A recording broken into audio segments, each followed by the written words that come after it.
우리 인생을 이렇게 관조해 보면 때로는 그런 생각이 들곤 합니다. 참 It's so unfair, 불공평하다, 그런 생각이 들 때가 있습니다. 어떤 사람은 태어날 때부터 굉장히 이렇게 좋은 환경 속에서 태어납니다. 좋은 부모, 또 유복한, 또 물질적으로도 넉넉한 그런 가정에서 태어나는 그런 사람이 있는가 하면, 어떤 사람은 굉장히 열약한 그런 환경에서 태어나죠. 예를 들면 아프리카 가장 못 사는 민족, 못 사는 나라, 또 부모님도 내적으로도 상처가 많은 그런 부모님, 그런 부모님 속에서 태어날 때부터 이렇게 환경적으로 너무나 차이나는 그런 환경 속에서 태어나는 경우가 있습니다. 참 우리 삶을 이렇게 보면 정말 이렇게 공평하다라는 말이 어디에서 적용되는 건가 이렇게 생각해보고 싶을 때가 많은 만큼, 어떤 관점에서 보면 삶은 정말 이렇게 불공평하다 그렇게 평가할 수밖에 없는데요. 모세가 태어난 삶의 환경도 녹록지가 않았습니다. 아주 좋지 못한 환경 속에서도 모세가 태어나죠. 모세가 태어나기 전, 바로 전 이집트 바로가 칙령을 내리는 거예요. 뭐라고요? 이제부터 히브리 아이, 유태인 가정에 남자가 태어나면 무조건 그 아이는 나일강에 던져서 죽여야 한다, 그렇게 영을 발표해버리는 거예요. 모세가 조금 일찍 태어났더라면, 그 형 아론처럼 조금만 먼저 났더라면 그런 공경에 처하지 않았을 텐데, 이 아이는 사실 태어날 때부터 아주 그냥 다른 아이가 경험하지 못한 엄청난 어떤 장애가 앞에 놓여 있었던 겁니다. 이스라엘 민족은 한을 이해하는 민족이다. 예. 제가 그 신학교에 있을 때 이제 신학을 한다. 근데 신학도 이제 컨텍스트, 그 상황성이 중요하다고 그러는데, 서방 세계의 신학자들이요, 한국 신학자들에게 한국 신학의 컨텍스트는 뭐냐, 한국 신학의 어떤 그 흐르는 정신적 상황은 뭐냐, 이렇게 대답하면 한국의 신학자들이 사실은 우리 한국 교계의 신학이라고 연구하기 시작한 건 그렇게 오래되지 않았거든요. 그래서 그냥 대답하는 게 이런 거예요. 한이다, 한. 그렇게. 한. 한이라는 개념이 굉장히 우리 민족한테는, 우리 민족에게 아주 독특한 거예요. 다른 민족들은 이 한이라는 단어조차도 없어요. 영어에 한이라는 단어가 뭐예요? 한이라는 건 막 서양 사람한테 설명해갖고 단어를 찾으라 그러면 찾는 단어가 affliction이에요. affliction. 다른 사람이 나에게 깊은 상처를 줘서 받은 상처, affliction이거든요. affliction. 근데 한이라는 거는 affliction보다 더하잖아요. 그래서 캘리포니아에 있는 누구잖아요, 이름도 잊어버렸는데, 이 모시기 목사님, 박사님께서 그 Theology of Han 그래가지고 한의 신학이다, 한국 신학은 한의 신학이다, 그래가지고 이렇게 풀어서 쓴 그런 책들이 발행되곤 했는데요. 그런데 말이죠, 참 재밌는 게, 어느 다른 민족 이렇게 가보더라도 이 한이라는 개념을 이해도 못할 뿐더러 또 그런 상응된 단어를 가지고 있지 않는데, 이런 단어를 가지고 있고 또 이 개념을 이해하는 민족이 하나 있어요. 그게 바로 유태인이에요. 유태인. 우리 한국 사람들은 그냥 역사적으로 하면 이제 한반도라는 조그만 땅덩어리에 이제 여러 강대국에 껴 있어가지고 우리가 트레이스할 수 있는 전쟁만 해도 386번인가 된다 그러죠. 근데 386번 우리 민족이 다른 민족을 쳐서 전쟁이 일어난 건 없고, 386번 다가 다 다른 민족이 우리 민족을 그냥 말살하기 위해서 쳐들어왔기 때문에 그냥 일어난 전쟁들이라는 거예요. 항상 수비하느라고 그냥 고생만 많이 한. 근데 주로 많이 지고 조공바치고 하면서 우리 속에는 한이 형성, 한이 이렇게 한이라는 거는 공경을 당하는데 공격할 수 없는 상황 속에서 이렇게 삼키는 게 한이다. 그렇게 삼키는 게 한이다. 그 삼키는 한에 대해서 여러분 알기 원하시면 서편제라는 영화를 보시면 돼요. 서편제. 제가 본 영화 가운데 정말 무서운 영화이기도 하고 한을 정말 잘 표현한 영화인데 된 지 꽤 오래된 영화입니다. 서편제라는 영화. 어디까지 얘기해야 돼요? 여기까지 완전 모르겠습니다. 네, 맞습니다. 근데 이스라엘 민족은 다른 민족보다도 이스라엘 사람들의 문헌에 보면 한이라는 개념이 있어요. 현대 신학자 가운데 이 한이라는 그 유태인의 개념을 제일 잘 설명한 사람이 시몬 웨일이라는 그런 여성 신학자입니다. 아주 유명한 사람인데요. 이 사람이 Waiting on God이라는 책에서 유태인들만 이해하고 있는 그 한의 개념을 설명을 해요. 근데 읽어보면 우리 한국 민족이 이해하는 그 한에 대한 개념, 한에 대한 단어 이런 것들이 이제 유태인 속에서 있다는 걸 알 수 있는데 유태인은 왜 그래요? 우리 민족이랑 비슷해요. 땅 없이 유리하면서 나라 잊어버리고 땅 차지하지 못하고 수천 년을 그냥 헤매는 그런 민족이에요. 오늘 성경 말씀 보면 모세가 태어난 뒷배경은 First Genocide, 유태인 민족 학살 사건이 기록된 거죠. 우리가 알기만 해도 벌써 한 3번 정도 있었잖아요. 근데 실질적으로 유태인 민족 보면 유태인 민족 학살은 3번만 있는 거 아니죠. 굉장히 많은 여러 사건을 통해서 주변에 있는 그 민족들이 유태인을 그냥 말살해 보려고 했었는데 끝까지 살아남은 거죠. 여기 처음 기록된 사건뿐만이 아니라 성경에 우리가 아는 것도 또 어느 시대, 페르시아 시대, 그 에스더서에 보면 하만이라는 사람이 이스라엘을 그냥 다 쓸어버리려고 계획하던, 물론 하나님께서 에스더를 통해서 모르드게를 통해서 중보하게 하셔서 민족 이렇게 살리시는 은혜를 베풀어 주시는데, 그런가 하면 최근에 20세기에 또 히틀러가 유태인을 다 이제 말살하기 위해서 다 그냥 민족 그냥 그 말살 계획을 가지고 그 600만이나 되는 사람을 죽이는 끔찍한 일을 저지르곤 했죠. 그런 과정을 거치면서 유태인 속에는 이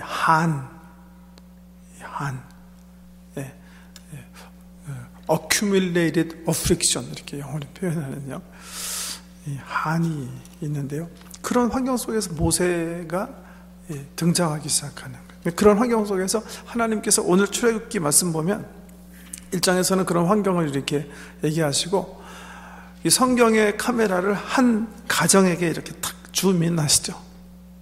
한 레위인의 가정에. 이미 아론이라는 아들, 미리암이라는 딸을 가지고 있는 가정인데 임신하게 됐어요. 이 레위인 부부가 아들을 원했을까요? 딸을 원했을까요? 정말 딸을 원했을 거예요. 딸 낳으면 살 수 있는데, 그런데 아이가 출생하고 보니까 아들이에요. 근데 이 부부가요, 이 아이를 바로의 명령대로 나일강에 던지잖아요. 이 아이를 보면서 믿음으로 이 아이를 키우기를 결심을 하는 거예요. 그래서 바로의 명령을 거역하고 3달 동안 숨겨서 자기 집에서 키웁니다. 랍비의 선생에 따르면요, 이집트 사람들은 정말 이 기회에 자기 땅에 있는 이스라엘 사람들을 말살하려고 계획을 정말 잘 세웠대요. 그래서 혹 히브리인들이 가정에서 아이를 숨겨서 키울까봐 이렇게 했대요. 이집트 아이를 데리고 히브리 사람들 문 앞에 가서 자기 이집트 아이들을 이렇게 울게 했대요. 울게. 그럼 울음소리를 듣고 히브리 사람 속에 몰래 숨기고 있는 아이가 그 울음소리 때문에 같이 울도록, 그래서 애를 발견하면 다시 걔를 죽이거나, 걔만 죽일 뿐만이 아니라 그 가족이 숨겨서 키웠기 때문에 같이 죽임을 당해야 하는, 그렇게 아주 철저한 계획을 가지고 이 제노사이드를 실행하고 있었다는 거예요. 성경에 보면 모세 부모가요, 아이를 3달 동안 믿음으로 그냥 숨겨서 키워요. 이 준수한 애를 버릴 수가 없어서 키웠다 그렇게 얘기해요. 그리고 아이의 웃음소리, 울음소리가 커지니까 어떻게 된 거예요? 자기들까지 생명의 위협을 느끼게 된 거예요. 그래서 할 수 없이 뭐를 만들었어요? 갈대 상자를 만들었어요. 파필러스. 이집트에 많은, 나일강 강가에 많은 이 갈대를 뽑아다가 상자를 만듭니다. 그리고 그 속에다가 진을 바르고 역청을 발라가지고서는 물이 들어오지 않게 아이가 누울 수 있는 그런 상자를 만들어요. 근데 성경 보면 이 상자라는 단어가 굉장히 흥미로운 단어예요. 성경에 여기 말고 딱 한 군데 나오는 단어예요. 근데 보통 히브리 사람들이 상자라고 표현하는 단어는 이 단어가 아니에요.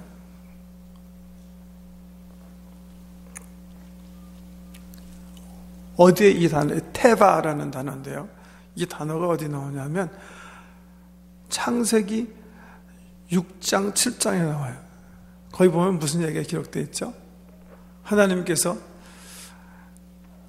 세상에 너무 악이 가득 찬 것을 보시고 너무 싫어하셔서 세상을 심판하기로 결정하세요. 그리고서는 한 가정을 통해서 다시 인류의 역사를 시작하기를 원하세요. 그래서 한 사람을 불러서 구원의 방주를 짓도록 하세요. 노아라는 사람 불러서 이제 하나님께서 120년 동안 짓게 하시는데요. 노아가 진 방주라는 단어가 바로 테바, 성경에 유일하게 상자. 그래서 어떤 학자들은 이 창세기 6장, 7장에 나오는 방주를 방주라고 하지 말고 상자라고 그래야 된다. 모양도 상자과 같았지만 테바라는 단어 나오는 거예요.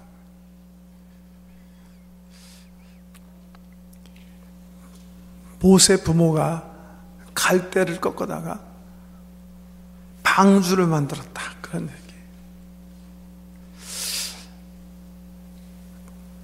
이 성경을 보면 모세 부모가 어떤 마음, 어떤 소망을 가지고 이 갈대 상자를 지었는지 알 수가 있다는 거죠.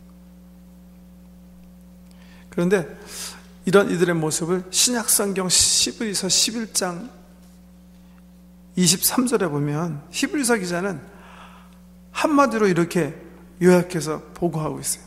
믿음으로 모세가 낳았을 때 그 부모가 아름다운 아이임을 보고 3달 동안 숨겨 왕의 명령을 무서워하지 아니하였더니, 부모가 모세를 보고 아이가 준수하고 예쁘고 아름다운 것을 이렇게 보았다 그랬는데 믿음으로 본 거예요. 믿음으로. 이 아이가 페어했다. 이 아이는 소망 있는 아이라는 것을 믿음으로 바라면서 숨겨 키웠고, 그 후에 이 아이를 구원할 노아 방주를 만드는 그런 마음으로 갈대 상자를 만들었다. 이렇게 얘기하고 있어요. 그 갈대 상자를 만들어서 아이를 그 속에 넣고 그 아이를 나일강가에 이렇게 갖다 놓습니다. 갈대숲 근처에. 그리고 미리암이 멀리서 지켜보고 있는 거예요. 당시 미리암은 그렇게 큰 처녀가 아니었을 거예요. 어린 아이였을 거예요. 그런데 그때 놀라운 일이 일어나는 거예요. 이집트의 공주가 시녀들을 데리고 목욕을 하기 위해서 내려와요. 그러다가 시녀 하나가 갈대 숲에 갈대 상자 하나가 놓인 것을 봅니다.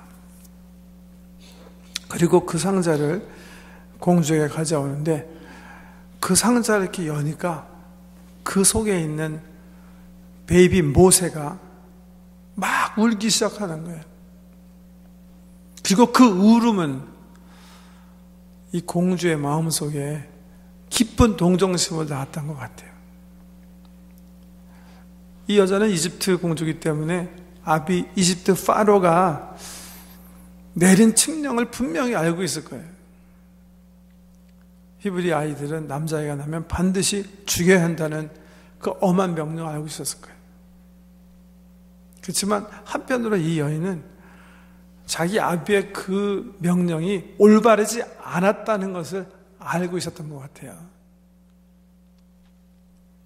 세상 어느 나라, 어느 왕이 그런 좋지 못한 법을 만들어서 한 민족을 말살할 수가 있겠습니까? 좋지 못한 법의 부조리도 깨닫고 있었고, 또 아이가 상자를 열자마자 우는 그 불쌍한 모습을 공주가 바라보면서 마음에 결심했던 것 같아요. 얘는 살려야 되겠다. 그 광경을 지켜본 미리암, 모세의 누나, 이 꼬마 소녀가요, 얼마나 지혜롭습니까? 조르렁 그 공주에게 다가가서 이렇게 얘기해요. 공주님, 이 아이를 키우려면 유모가 필요한데 제가 유모 하나를 알고 있습니다. 제가 소개해 드릴까요? 공주가 그렇게 얘기해요. 그 유모를 데려오너라. 그러면 내가 아이를 키운 대가를 내가 치러주겠다. 그래서 모세 어머니가 결국 모세를 데려다가 키우게 됩니다. 이 모세의 엄마는 얼마나 이 아이를 키우고 싶었겠습니까? 그런데 이제는 이 아이를 키울 뿐만이 아니라 키우는 그 과정에서 돈까지 벌게 되는 그런 은총을 누리게 되는 것입니다. 여러분, 만약에 모세의 엄마 아빠가 아이가 태어나자마자 남자아이인 것을 보고 얘는 어차피 죽으려니까 우리라도 살아야 되지 않겠는가, 그냥 나해강에 던져버렸더라면, 그냥 3개월쯤 키우다가 이제는 무슨 소망이 있겠냐, 이제 발각되면 얘도 죽고 우리도 죽는데 하고 그냥 갖다 버렸더라면, 그리고 갈대 상자를 만들지 않았더라면, 미리암이 그냥 갈대 상자를 놓고 엄마랑 그냥 집에 가버렸더라면, 미리암이 공주가, 그 상자가 놓여있을 때 공주가 내려오지 않았더라면, 시녀가 보지 않았더라면, 그리고 미리암이 재치있게 그에게 다가가지 않았더라면, 모세는 엄마 품에서 히브리 민족의 역사를 들으면서 결코 성장할 수 없었을 것이고, 하나님의 구원의 역사는 펴지지 않았을 거예요. 이런 걸 세상 사람들은요, 세렌디피티다 그렇게 표현해요. 세렌디피티라는 것은 실수나 우연을 통해서 이렇게 새로운 어떤 역사가 창조되는 것을 얘기할 때 쓰는 단어인데요. 세렌디피티 그러면 제일 많이 말하는 게 프레밍이라는 사람이죠. 프레밍이라는 사람 누군지 기억하십니까? 페니실린 만든 사람이죠. 페니실린 만든 사람. 이 사람이 과학자인데 평생 2가지 굉장히 중요한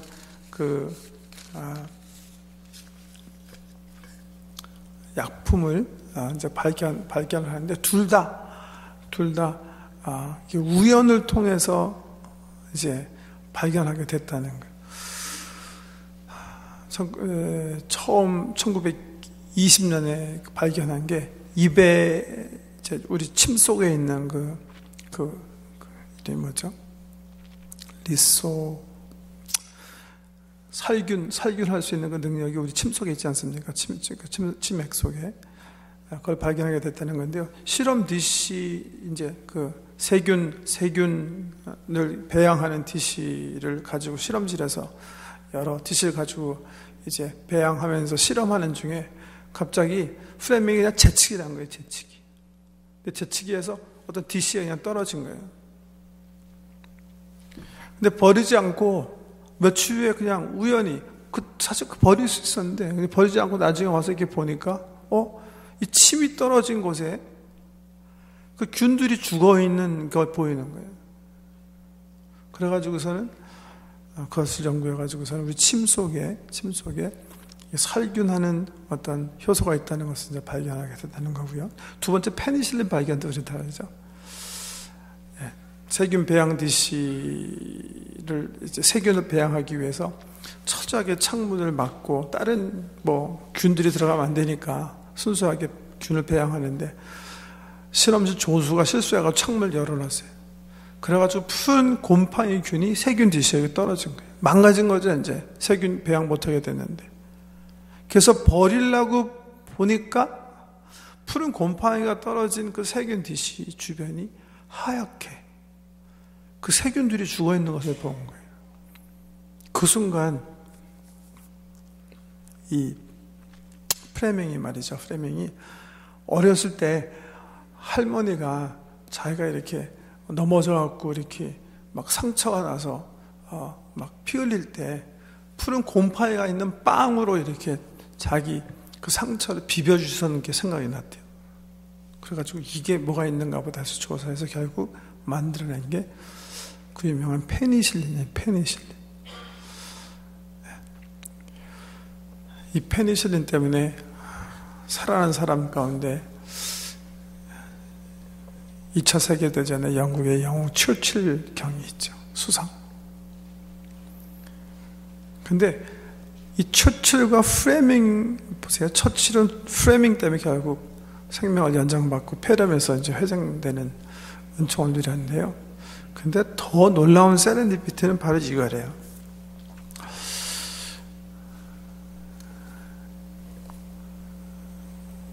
어떤 영국의 가난한 농가에 한 소년이 어느 날 이렇게 우물에 빠져가지고 구덩이에 빠져가지고 막 죽게 된 거예요. 그런데 농부가 그걸 발견하고 아이를 구원해 줬어요.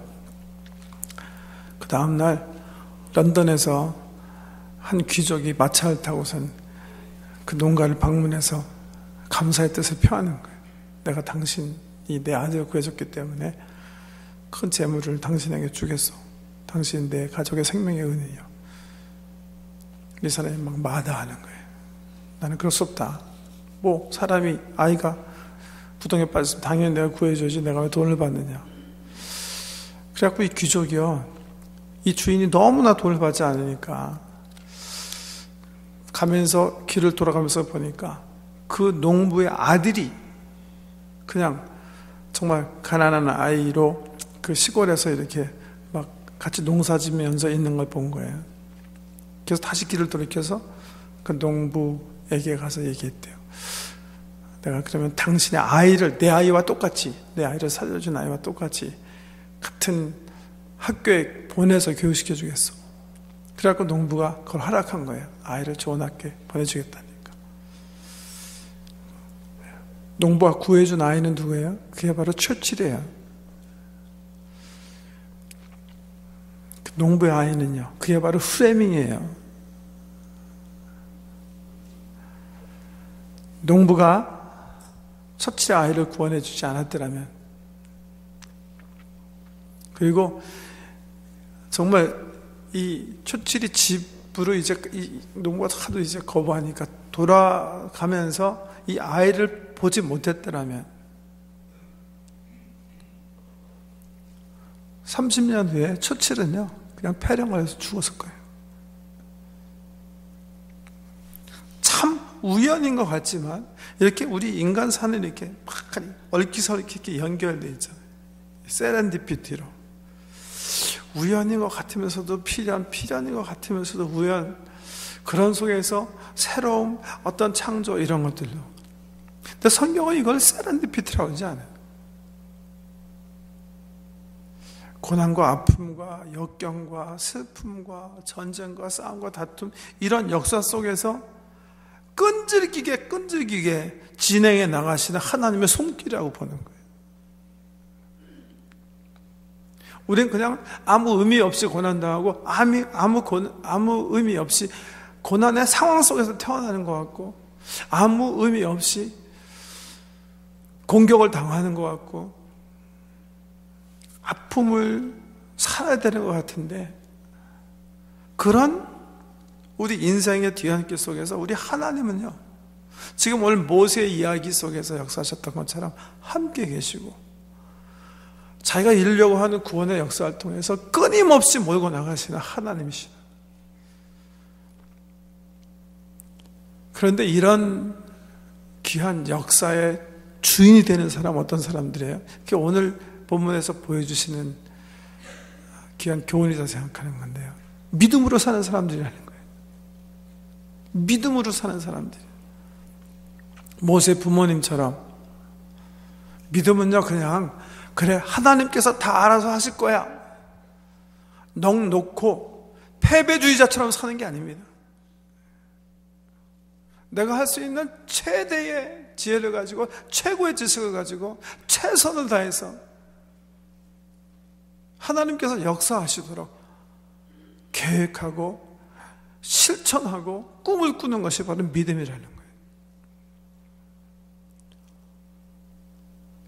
이 레위 가정에 하나님의 은혜가 임하고 결국 이 레위 가정에서 태어난 모세라는 사람이 이스라엘의 구원의 역사, 하나님의 그 구원의 역사를 주도하는 귀한 인물이 될 수 있었던 것은 그 역사를 소망하면서요,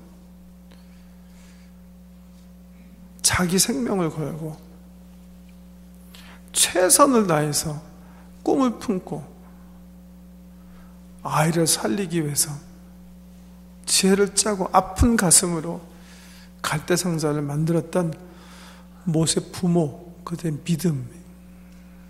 그래서 히브리서 기자는 그렇게 얘기하는 거예요. 믿음으로 모세의 부모들은 바로를 두려워하지 않고 아이를 숨겼고 그를 위해서 구원의 상자를 만들었다. 여러분, 하나님의 은총은 이런 믿음을 가지고 미래를 향해서 눈물의 씨를 뿌리는 자의 것이 오늘 본문에서 주시는 교훈이에요. 이 모세의 부모님, 모세의 어머님 믿음을 생각하면서 정말 우리는 어떤 마음을 가지고 우리 자녀를 만들어 교육하고 있고 세워가고 있고 또 우리의 미래를 어떤 마음을 가지고 설계해 나가고 있는가. 하나님의 개입은요, 우리의 믿음과 상관이 있는 거예요. 생명을 거는 믿음을 가지고 역사를 새롭게 하시는 귀한 성도 되시길 주의 이름으로 축복합니다. 기도드리십시다. 아버지 하나님,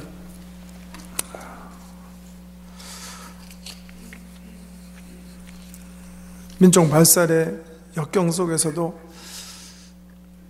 하나님께 주신 약속의 말씀, 민족을 향한 그 구원의 약속의 메시지를 가슴에 품고 세상을 두려워하지 않고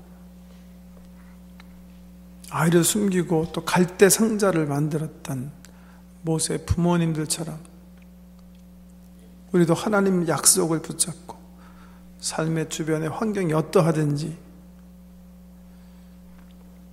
믿음의 씨앗을 뿌리고 갈대 상자를 만들고 하나님께서 개입하고 역사하시고 도와주시고 주의 그 영광을 드러내실 때까지 끊임없이 믿음으로 살아가게 해 주시옵소서. 우리가 어떻게 지금 살고 있는지 생각하기 원합니다. 그저 세상에 우리를 맡기고 절망하고 패배자로 살아가진 않는지요. 주님, 하나님의 역사를 믿음의 눈으로 바라볼 수 있도록 또 하시고 그 역사의 주역이 되기 위하여 행동하는 믿음, 말씀을 붙잡고 하나님을 의지하는 그 결단의 믿음으로 우리를 새롭게 해 주시옵소서. 예수님 이름으로 기도드립니다.